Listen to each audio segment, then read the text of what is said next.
دوستو آج ہم جس ملک میں رہتے ہیں اس ملک کا نام ہندوستان ہے، اور ہر ایک ہندوستانی مسلمان کے ذہن میں ایک سوال ضرور آتا ہے کہ ہندوستان میں اسلام مذہب کیسے آیا۔ دوستو ہندوستان میں مسلمان کے ہونے کا ثبوت تو حضور اکرم صلی اللہ علیہ وسلم کے دور میں بھی ملتا ہے، لیکن اگر آپ اتہاس کی کتابوں میں اس بات کو ڈھونڈنے کی کوشش کریں گے کہ آخر مسلمان اپنی شان و شوکت کے ساتھ کب داخل ہوئے، تو آپ کو سب سے پہلا نام محمد بن قاسم کا ملے گا، کیونکہ محمد بن قاسم ہی اپنی فوج کے ساتھ داخل ہونے والا ہندوستان میں پہلا مسلم انسان تھا۔ محمد بن قاسم نے صرف 17 سال کی عمر میں ہندوستان کی سرزمین پر اسلام کا پرچم لہرایا تھا، اور محمد بن قاسم ہی وہ انسان تھا جس نے ہندوستان کے لوگوں کو اسلام کا پریچے کرایا تھا، یعنی ہندوستان کے لوگوں کو بتایا تھا کہ اسلام بھی ایک دھرم ہے، ایک مذہب ہے۔ اس سے پہلے ہندوستان کے لوگ اسلام مذہب سے زیادہ واقف نہیں ہوا کرتے تھے۔ یہ بات اس ویڈیو میں ہم جانیں گے کہ آخر محمد بن قاسم کون تھے، اور آخر کیا وجہ تھی کہ اتنی کم عمر کے ایک جنگجو کو ہندوستان کی سرزمین پر حملہ کرنا پڑا۔ اس کے ساتھ ساتھ آپ کو یہ بھی بتائیں گے کہ انہوں نے ہندوستان پر جیت حاصل کرنے کے بعد اپنی باقی کی زندگی کیسے گزاری، اور ان کی موت سے متعلق بھی کچھ ایسی دلچسپ باتیں آپ کو آج اس ویڈیو میں ہم بتانے والے ہیں جو یقیناً آپ کو حیران کر دے گی۔ اس کو شروع کرنے سے پہلے بس ایک چھوٹی سی گزارش کہ اگر آپ ہمارے چینل پر نئے ہیں تو چینل کو سبسکرائب ضرور کریں۔ دوستو یہ کہانی شروع ہوتی ہے آج سے تقریباً 1300 سال پہلے سے۔ حضرت محمد بن قاسم کی پیدائش 694 عیسوی میں طائف میں ہوئی تھی۔ آپ بنو امیہ کے ایک مشہور گورنر سجاد بن یوسف کے بھتیجے تھے۔ آپ صرف 5 سال کی عمر کے ہی ہو پائے تھے کہ آپ کے والد کا اچانک انتقال ہو گیا۔ آپ بچپن سے ہی بہت ہوشیار اور ذہین تھے، اور جنگی معاملات میں آپ کو بہت زیادہ صلاحیت حاصل تھی۔ آپ تعلیم حاصل کرنا چاہتے تھے، لیکن غریبی کی وجہ سے آپ تعلیم حاصل نہیں کر سکے، اور اسی وجہ سے آپ بہت ہی کم عمر میں فوج میں بھرتی ہو گئے۔ لہٰذا کم عمر کے ہونے کے باوجود بھی آپ نے اپنی ہوشیاری اور بہادری کے بلبوتے پر فوج میں ایک اعلیٰ مقام حاصل کیا۔ لہٰذا اب بات آتی ہے کہ آخر ہندوستان میں محمد بن قاسم نے کیوں چڑھائی کی۔ دوستو یہ بات ہے اس دور کی جب ہمارے ہندوستان کی سرحد یعنی ہندوستان کا بارڈر جو سندھ آج ہندوستان میں نہیں بلکہ پاکستان میں موجود ہے، اس سندھ پر اس وقت 2 لوگوں کا راج تھا۔ آدھے سندھ پر راجہ داہر کی حکومت تھی، وہی بچے ہوئے آدھے سندھ پر راجہ داہر کے بڑے بھائی یعنی راجہ دھرسیا کی حکومت تھی۔ ان دونوں کے بیچ لڑائی اس وقت شروع ہوئی جب راجہ داہر نے اپنے پنڈتوں اور اپنی نجومیوں کے کہنے پر اپنی بہن لانڈی سے شادی کر لی، کیونکہ پنڈتوں کا یہ کہنا تھا کہ جو بھی شخص اس لڑکی سے شادی کرے گا تو حکومت اسی کے پاس رہے گی، کیونکہ لانڈی بڑے ہی خوش نصیب ہے۔ یہ بات راجہ داہر کے بڑے بھائی راجہ دھرسیا کو بالکل ناگوار گزری، اور راجہ دھرسیا نے غصے میں آ کر ایک بڑی فوج کے ساتھ راجہ داہرہ پر حملے کرنے کا منصوبہ بنایا۔ راجہ داہر اور راجہ دھرسیا کے بیچ جنگ ہوتی اس سے پہلے ہی راجہ دھرسیا کو چیچک کی بیماری ہو گئی، جس کی وجہ سے راجہ دھرسیا کی موت ہو گئی، اور اسی کے ساتھ پورے سندھ پر راجہ داہر کا قبضہ ہو گیا، اور اسی وقت سے ہی راجہ داہر کے پورے سندھ پر حکومت ہونے لگی۔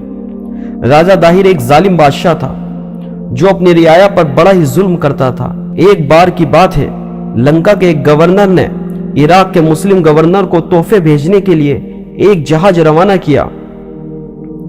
لنکا کے اس جہاز میں تحفوں کے ساتھ ساتھ کچھ مسلم خواتین بھی تھی جو کعبہ شریف کے حج کے ارادے سے نکلی تھی۔ یہ جہاز جب سندھ کے علاقے سے گزر رہا تھا تو سندھ کی بندرگاہ پر لٹیروں نے اسے اپنا نشانہ بنا لیا۔ تمام تحفے لوٹ لیے گئے۔ تمام مسلم خواتین اور مرد جو بھی اس میں موجود تھے سب کو قتل کر دیا گیا۔ صرف ایک شخص بچا جو بھاگ کر عراق پہنچا، اور اس نے عراق کے گورنر کو اس پورے حادثے کی خبر دی۔ وجہ یہ تھی کہ مسلمان اس وقت علاقوں میں اپنی فتح کو آگے بڑھانے کے لیے مصروف تھے اور لگاتار جیت حاصل کر رہے تھے۔ اسی لیے عراق کے گورنر یعنی حجاج بن یوسف نے اس پورے حادثے کو خط کے ذریعے سے نپٹانا ہی بہتر سمجھا، اور اس نے سندھ کے راجہ کو ایک خط لکھا، اور اس خط میں حجاج بن یوسف نے یہ لکھا کہ ہمیں جتنا بھی نقصان ہوا ہے اس کی آپ بھرپائی کرے اور ان ڈاکوؤں سے بدلہ لے جنہوں نے ہمیں نقصان پہنچایا ہے۔ لہٰذا راجہ داہر نے حجاج بن یوسف کے خط پر عمل کرنے کے بجائے اپنا گھمنڈ اور اکڑ دکھائی اور حجاج بن یوسف کی طرف ایک خط روانہ کیا جس میں اس نے ان تمام چیزوں کا انکار کر دیا جس کی مانگ حجاج بن یوسف نے راجہ داہر سے کی تھی۔ جب وہ خط حجاج بن یوسف کے پاس پہنچا تو حجاج بن یوسف غصے سے پاگل ہو گئے اور انہوں نے فوراً جنگ کا اعلان کر دیا۔ کچھ دیر میں حجاج بن یوسف نے اپنے بھتیجے یعنی محمد بن قاسم، جن کی عمر اس وقت کیول 17 برس تھی، ان کو اس پوری فوج کی سپہ سالاری دی اور ان کی نگرانی میں پوری فوج کو ہندوستان کی طرف روانہ کیا۔ جب محمد بن قاسم نے اپنی فوج کے ساتھ ہندوستان پر چڑھائی کی تو راجہ داہر کی وہ فوج جو اپنے گھمنڈ میں ہمیشہ چکنچور رہتی تھی، لمحوں بھر بھی محمد بن قاسم کی ہوشیاری اور بہادری کے آگے ٹک نہ سکی۔ چند لمحوں کے بعد ہی راجہ داہر کی فوج کو شکست حاصل ہوئی اور راجہ داہر بھی اس ہار میں قتل کر دیے گئے۔ لہٰذا محمد بن قاسم نے چند لمحوں کے اندر ہندوستان کو بھی ان دیشوں کی لسٹ میں شامل کر لیا جن دیشوں میں اسلام کا جھنڈا گڑ چکا تھا۔ اس کے بعد ہندوستان میں محمد بن قاسم نے لگاتار ایک کے بعد ایک علاقے فتح کرنے شروع کر دیے۔ آپ لگاتار بڑے سے بڑے قلعے فتح کرتے چلے گئے اور ایک وقت ایسا آیا کہ پورے سندھ علاقے پر آپ کا قبضہ ہو گیا اور تقریباً سندھ میں 4 سال رکے، اور ان 4 سالوں میں آپ نے حکومت کا ایک ایسا نظام تیار کیا جو آج سے پہلے کے لوگوں نے کبھی نہیں دیکھا تھا۔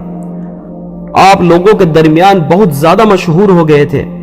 مسلم غیر مسلم ہر شخص آپ کو بہت عزت دیا کرتا تھا کیونکہ محمد بن قاسم کے بارے میں یہ مشہور تھا، آپ کے اخلاق حد سے زیادہ اچھے تھے۔ آپ جس سے بھی ایک بار ملتے تھے وہ آپ کا دیوانہ ہو جاتا تھا۔ آپ امیر غریب ہر ایک سے برابری کے ساتھ ملا کرتے تھے۔ جس دن محمد بن قاسم نے سندھ پر پہلی بار فتح حاصل کی، اسی اگلے دن ہی محمد بن قاسم نے یہ اعلان کروا دیا تھا کہ جو شخص بھی اپنے مذہب پر قائم رہنا چاہتا ہے اسے اپنے مذہب کے طور طریقے اپنانے کی پوری آزادی ہوگی، کسی بھی طرح کی کوئی پابندی نہیں کی جائے گی۔ اب بات آتی ہے محمد بن قاسم کی وفات کے بارے میں کہ آخر آپ کی وفات کیسے ہوئی۔ یقیناً آپ کو جان کر حیرانی ہوگی، لیکن یہ سچائی ہے۔ جس شخص نے اتنی کم عمر میں اتنا بڑا کارنامہ انجام دیا یعنی سندھ کو فتح کیا، وہ شخص صرف اور صرف 20 سال کی عمر میں ہی اپنی موت سے ہار گیا۔ یعنی محمد بن قاسم کا انتقال 20 سال کی عمر میں ہی ہو گیا تھا۔ ہاں، یہ سچائی ہے کہ آپ کسی بھی میدان جنگ میں شہید نہیں ہوئے، بلکہ آپ کی موت کے بارے میں اتہاس کاروں نے الگ الگ باتیں لکھی ہیں، لیکن تمام اتہاس کار ایک بات پر متفق ہیں کہ آپ کو ختم کرنے والا کوئی دشمن نہیں بلکہ خود مسلمانوں کا حکمران تھا۔ ویسے تو محمد بن قاسم کی موت سے متعلق الگ الگ روایات ملتی ہے، لیکن جو سب سے زیادہ مشہور ہے وہ یہی ہے کہ جب 1714 عیسوی میں حجاج بن یوسف کا انتقال ہوا اور ان کی جگہ پر سلیمان بن عبد الملک گدی نشین ہوا، تو وجہ یہ تھی کہ سلیمان بن عبد الملک حجاج بن یوسف سے نفرت کرتا تھا، لہٰذا اس نے تخت پر بیٹھتے ہی ان تمام لوگوں کو قید کرنا اور قتل کرنا شروع کر دیا جو بھی حجاج کے قریبی ہوا کرتے تھے۔ لہٰذا محمد بن قاسم بھی حجاج بن یوسف کے قریبی تھے کیونکہ وہ رشتہ داری میں بھی آپ کے بھتیجے لگا کرتے تھے اور ساتھ ہی ساتھ آپ حجاج بن یوسف کے داماد بھی تھے۔ لہٰذا سلیمان بن عبد الملک نے بیٹھتے ہی یہ آرڈر جاری کیا کہ محمد بن قاسم کو سندھ سے واپس بلا لیا جائے، اور اس قید میں ہی آپ کے اوپر اتنے زیادہ ظلم ڈھائے گئے کہ ان ظلم کی وجہ سے ہی آپ کی وفات ہو گئی۔ لہٰذا اتنی کم عمر میں وفات پانے والا انسان بھی آج ہندوستان اور پاکستان کے مسلمانوں کی نظر میں ایک ہیرو سے کم نہیں ہے۔ دوستو، آج کے اس ویڈیو کا ہم یہی اختتام کرتے ہیں۔ ویڈیو پسند آنے کی صورت میں ویڈیو کو لائک ضرور کریں اور اپنے دوستوں و رشتہ داروں کے ساتھ ضرور شیئر کریں۔ جزاک اللہ خیرا۔